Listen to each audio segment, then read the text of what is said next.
Welcome to our deep dive. We're taking a look at How to Improve Memory, the Ultimate Mind Power Manual. A great read. And yeah, it's about keeping your brain sharp, right? You know how it is. You hit your 40s, maybe your 50s, and you start to think, is my memory going? It's a common worry. The book actually has this story about a soccer referee Yeah. whose memory was so bad he was making terrible calls. Wow. His own daughter had to tell him to hang up the whistle. Oof. I can see why people worry about that. But the book has some pretty good stuff on how to keep your brain in shape. So where do we start? Should we all become referees? Maybe not, but it's good to know some brain basics. The book talks a lot about the hippocampus and the frontal lobe. Okay. The hippocampus is like your brain's filing cabinet. That's where new memories are formed. Makes sense. And the frontal lobe, that's your control center. Planning, decisions, all the complex thinking stuff. Right. Those are the big players. So how do we keep them working? Well, it's the everyday things. Stuff we might not think about, like sleep. Oh, tell me about it. Even one bad night can totally mess up your focus. Yeah, I know that feeling. What about food? Any tips in the book? Definitely. Eat smaller meals more often. Keeps the brain fueled up. Interesting. And avoid the bad stuff, obviously. Right. Alcohol, tobacco, that kind of thing really drags your brain down. Makes sense. So sleep, diet, anything else for the hippocampus and frontal lobe? Exercise. Oh, yeah. Remember neurotransmitters, the messengers in your brain. Yeah. Exercise keeps them balanced. Crucial for a good working brain. It's all connected, right? Overall health, not just brain games. Exactly. But speaking of brain games, are there any actual exercises in the book? To sharpen your memory? There are. One that stood out to me was the QCF-VH method. It's a mnemonic device. Mnemonic device. Yeah, you use the first letter of each thing you need to remember to make a sequence. The book gives this example of a cafeteria menu. Let's say it's got quiche Lorraine, Okay. clam chowder soup, fish and chips, vanilla pudding, and herbal tea. QCF. I see where you're going with this. Right. You get QCF-VH. Way easier to remember than the whole list. That's pretty clever. Could use that for groceries or studying anything, really. Exactly. The book also suggests learning a new language. That's a good one. Not only is it fun and, good for connecting with people, but it forces your brain to work in new ways, builds those neural pathways. I've always wanted to learn Spanish. There you go. And the book talks about this idea of plasticity. Plasticity. The brain's ability to rewire itself at any age. So we can actually get smarter. You got it. Never too late to start. It's like physical exercise. The more you work it, the stronger it gets. Exactly. So we've talked about some basic habits and a couple of memory exercises. What else is in the book? Well, it goes beyond just memory into things like boosting your creativity. Oh, creativity. I'd love to be more creative. What does it say about that? Well, one interesting concept is this thing called probertunity. Probertunity. It's like taking a problem and turning it into an opportunity for creative solutions. That's a new word for me. Probertunity. Problem plus opportunity. Exactly. It's about changing your perspective, seeing a challenge as a chance to innovate. I like that. But how do you actually do that? Find the hidden opportunity in a problem. The book talks about this technique called scamper. Scamper. Yeah, it's another mnemonic. Stands for substitute, combine, adapt, modify, put to other uses, eliminate, and reverse. Okay, I'm going to need a little more explanation on that one. Yeah. How does that help you find probertunities? It's basically a set of questions you can ask yourself. So like for substitute, you'd ask, what can I substitute in this situation to get a different result? Okay, I'm starting to see how that'll work. Gets you thinking outside the box. Exactly. And for combine, it's what can I combine to make something new? So you're looking for different angles, different ways to approach the problem. Right. It's a really useful tool for creative thinking. That's great. Does the book have any other tips on creativity? Yeah, it talks about getting rid of those things that block creativity. Like what? Fear of failure, judging your ideas too quickly, that kind of stuff. Oh, I'm definitely guilty of that. How do you get past those blocks? The book says to, make a safe space for brainstorming, where you can just throw out ideas without judgment and see mistakes as opportunities to learn, not as failures. Yeah, that makes sense. It's so easy to get stuck in self-criticism. But if you can let go of that, maybe you can actually be more creative. Exactly. So we've got memory techniques and ways to boost creativity. What else is there?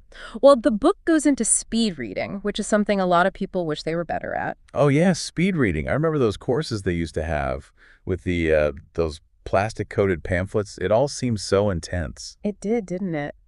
But speed reading's come a long way. Now there's software that's really changed things. So what's different now?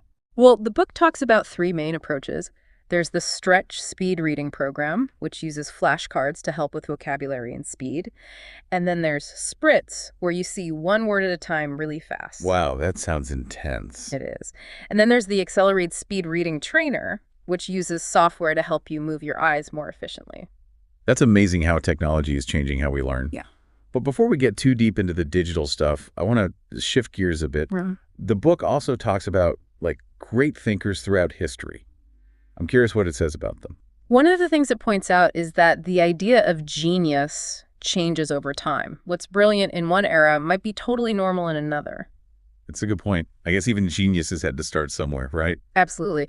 And the book looks at some specific examples, like Charles Darwin, the guy with the theory of evolution. Oh, yeah. It talks about how he was an amazing observer, super curious, loved nature. Even as a kid, he was collecting shells and bugs, which kind of foreshadowed his whole career. That's fascinating. So, your early experiences can influence what you're passionate about later on. Exactly. The book also talks about Mahatma Gandhi. Oh, Gandhi. It focuses on his belief in nonviolence and how he managed to bring about political change through peaceful methods. Yeah, his story's pretty incredible. One person making such a huge difference. Right. And the book also looks at Socrates, the ancient Greek philosopher. Oh, Socrates. I remember him from philosophy class. The Socratic method, right? That's him. Always asking questions, trying to find the truth through dialogue. Yeah, that's still relevant today. We should all question things more. I agree. And finally, the book talks about Will Durant. Durant. I'm not familiar with him. He was a historian and philosopher, believed in the connection between philosophy, science, and art. There's this great quote from him in the book. It says, "In the inexhaustible activity of the atom, in the endless resourcefulness of plants, in the teeming fertility of animals, in the hunger and movement of infants, in the laughter and play of children, in the love and devotion of youth, in the restless ambition of fathers and the lifelong sacrifice of mothers, in the undiscourageable researches of scientists and the sufferings of genius, in the crucifixion of prophets and the martyrdom of saints, in all things, I saw the passion of life for growth and greatness, the drama of everlasting creation." Wow, that's beautiful. Isn't it? It's like everything is striving to grow and become something more. And that ties back to the idea that our brains can change and grow too, right? Exactly. It's all connected. We're all part of this incredible journey of creation. We're back, diving deeper into how to improve memory. Last time, we talked about the basics, but I'm wondering, are there any, less obvious things we can do to keep our brains sharp? The book actually has some pretty interesting suggestions, like using your non-dominant hand for everyday stuff. Wait, really? Like brushing my teeth with my left hand instead of my right? Yeah. It sounds weird, but it forces your brain to adapt. So it's like a workout for your brain. Exactly. It creates new connections, new pathways. And I might have to try that. Anything else? Oh, yeah. There's this idea of changing up your sensory experiences. Like, instead of waking up to the smell of coffee every morning, try a different scent. The book suggests vanilla. Vanilla. That's different. I don't know if I could give up my coffee, though. No, you don't have to give it up. Just add something new. The point is to surprise your brain, keep it guessing. Interesting. So little things like that can actually make a difference. They can. The book even suggests learning Braille numbers for the floors in your building. Braille. Yeah. That's pretty cool. I feel like a secret agent or something. It is cool. And it's practical, too. It shows you how you can train your brain in ways that are both fun and useful. Okay, I'm adding Learn Braille to my to-do list. We were talking about that perpetuity thing earlier. Yeah. I'm really intrigued by that idea of turning problems into opportunities. Can we unpack that a bit more? Sure. The book is all about changing your mindset. When you face a problem, don't just focus on the negative. Look for the potential hidden within it. So, turn a problem into a project. Exactly. And that's where that scamper technique comes in. Right, scamper. Substitute, combine, adapt, modify, put to other uses, eliminate, and reverse. I'm still wrapping my head around how to use that in real life. Well, let's say you're a musician and you're struggling to get your music out there. With Scamper, you could try all sorts of things. Like what? Well, substitute could mean trying new ways to promote your music instead of just the usual stuff.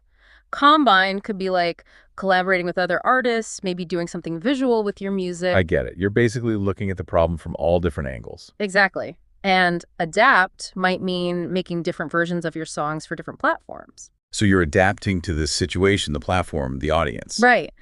Modify could mean experimenting with the format of your music, like making shorter versions for social media. To other uses could be using your music for things like film scores or video games. Whoa, I never thought of that. Eliminate could mean getting rid of anything in your music or your marketing that isn't absolutely essential. Reverse could be like focusing on building a strong fan base first instead of trying to go mainstream right away. That's a lot of possibilities. It is, and it all comes from that one little problem. So Scamper really helps you get creative with problem solving. It does. It takes you out of that stuck feeling and opens up new possibilities. I like that. Okay, so we've got memory techniques, we've got creativity. The book also talks about critical thinking and analytical thinking. It does. Those are super important for like making good decisions and navigating life in general. We touched on those earlier, but I'd love to dig a little deeper. Sure. So critical thinking is more than just taking in information.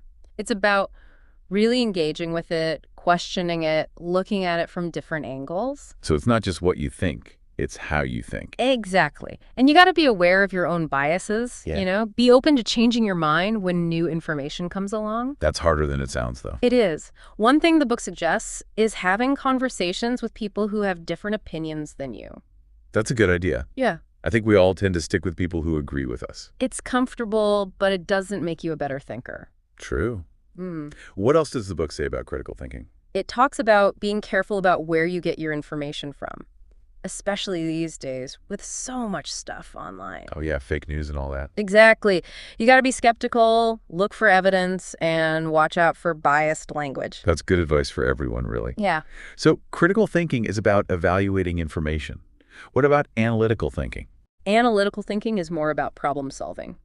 You break things down into smaller parts, look for patterns, and use logic to come up with solutions. So it's like critical thinking in action. You could say that. The book lays out a 5-step process for analytical thinking. First, define the problem. Makes sense. You can't solve it if you don't know what it is. Right. Then you make a hypothesis, which is like an educated guess about what's causing the problem. Then you gather facts, analyze them, and finally come up with a solution. That's a pretty clear process. Any specific techniques for the analysis part? The book mentions this thing called the 5 whys.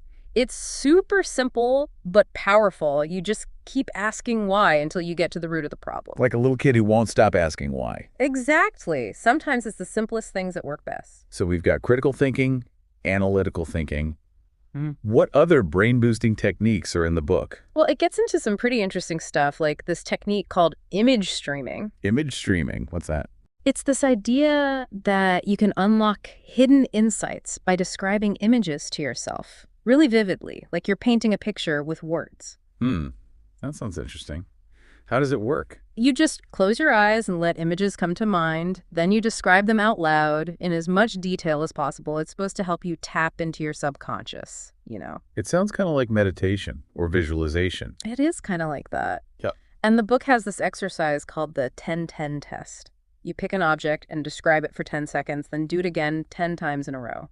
So you're really training yourself to see things clearly and describe them in detail. Exactly. It's supposed to be really good for your creativity and for accessing your intuition. Okay, that one goes on the to-do list too. Before we wrap up, I want to go back to speed reading for a second. I'm still curious about those modern techniques the book mentioned. Right. So there's the Stretch speed reading program, which uses flashcards to help you learn new words and read faster. And then there's Spritz, which is super cool. Tell me about Spritz. It flashes one word at a time on the screen really quickly. Your eyes don't have to move around as much, so you can read way faster. Wow, that sounds intense. It is. But some people swear by it. And then there's the Accelerate Speed Reading Trainer, which is software that helps you train your eye movements. It's amazing how technology is changing how we learn. It's like we have all these new tools at our fingertips. We do. It's pretty exciting. But it's important to remember that technology is just a tool. It's up to us to use it wisely. That's a good point. We can't just rely on technology to make us smarter. We have to put in the effort too. Exactly. And that's what this book is all about, really. It's about giving you the tools and techniques you need to take control of your own brain power. I love that. It's not a magic pill, it's a toolkit. Exactly. It's up to you to decide which tools you want to use and how you want to use them. This has been such a fascinating deep dive. I feel like I've learned so much already. Me too. And there's still more to explore. But for now, let's take a break and come back for the final part of our journey into how to improve memory. Okay, we're back for the final part of our How to Improve Memory deep dive.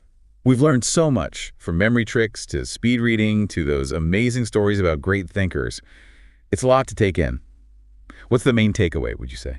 I think the big thing is it's not about quick fixes, It's about creating a whole lifestyle that supports your brain. Like building good habits. Exactly. Giving your brain what it needs to thrive, like a garden. A brain garden, I like that. Yeah, you got to feed it the right stuff, give it sunlight, let it grow. So stimulating activities, new experiences, that kind of thing. Exactly. And it's not just about taking in information, it's about how you learn. So being actively involved, not just passively absorbing stuff. Right. Ask questions, challenge yourself, try new things. It sounds like it's about making learning a part of your life, not just something you do in school. Absolutely. The book really emphasizes that, lifelong learning. But where do you even start? Yeah. There's so many different techniques in the book, it can be a bit overwhelming. Yeah, it's a lot. I think the best thing is to just experiment, see what works for you. So try different things and see what clicks. Exactly. There's no one right way to do it. So personalize it, make it your own. Exactly. It's about the journey, not just the destination. Enjoying the process of learning and growing. Right. Celebrating the small wins, learning from mistakes, just keeping that curiosity alive. Well said. So as we wrap up this deep dive, what's the one thing you hope people take away from it? I hope people realize that they have more power over their brains than they think. We're not stuck with what we've got. We can actually improve. Exactly. Age doesn't matter. Genetics doesn't matter. You can always learn and grow. It's really empowering, isn't it? This idea that we can shape our own brains. It is. And it's not just about memory. It's about everything. Creativity, problem solving, you name it. Unlocking the full potential of our minds. That's it. And we can do it together, Sharing ideas, supporting each other. That's a great point. This has been such an inspiring conversation. Thank you so much for sharing your insights. Thank you for having me. And to our listeners, keep exploring, keep learning, and keep those brains sharp. Happy thinking, everyone.